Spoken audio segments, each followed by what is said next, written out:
2014 लोकसभा चुनाव के बाद से ही कांग्रेस कमजोर होती चली गई है।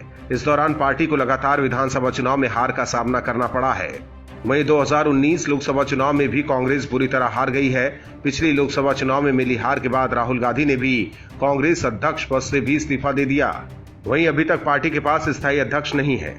कांग्रेस के हालात ऐसे हैं कि पार्टी दो गुटों में बंट चुकी है और कई ऐसे नेता हैं जो अपनी ही पार्टी के खिलाफ मोर्चा खोले हुए हैं।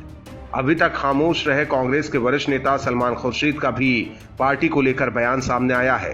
खुर्शीद ने कांग्रेस को बीजेपी की तरह सोचने की नसीहत दी है। उन्होंने कहा कि कांग्रेस को इस निराशावादी दृष्टिकोण को नहीं मानना चाहिए कि वो बहुत छोटी और कमजोर हो चुकी है और अपनी खोई जमीन वापस नहीं पा सकती है। सलमान खुर्शीद ने कहा कि मैंने पश्चिम बंगाल और असम से एक चीज सीखी है। आपको ये कभी भी स्वीकार नहीं करना चाहिए कि आप बहुत छोटे हैं, कमजोर हैं और किसी क्षेत्र या राज्य में कुछ बड़ा नहीं कर सकते। खुर्शीद ने यह भी कहा कि मेरा मानना है कि बीजेपी ने उन जगहों पर भी बड़ा सोचने की रणनीति अपनाई है जहां उनका कोई अस्तित्व ही नहीं था। उन्होंने उन स्थानों पर भी ऐसा करने का प्रयास किया जहां आज भी उनका कोई अस्तित्व नहीं है। दरअसल 5 राज्यों में हुए विधानसभा चुनाव में कांग्रेस की करारी हार हुई है। बंगाल जैसे राज्यों में जहां कांग्रेस पिछले विधानसभा चुनाव तक विपक्ष में बैठी थी, इस बार एक भी सीट जीतने में कामयाब नहीं हुई है। इसके बाद से एक बार फिर कांग्रेस के अस्तित्व पर सवाल खड़े होने लगे हैं।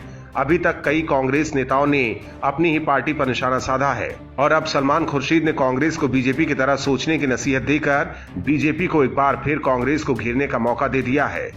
Bureau report, OMH news. और भी वीडियोस देखने के लिए चैनल को सब्सक्राइब करें और बेल आइकन को दबाएं।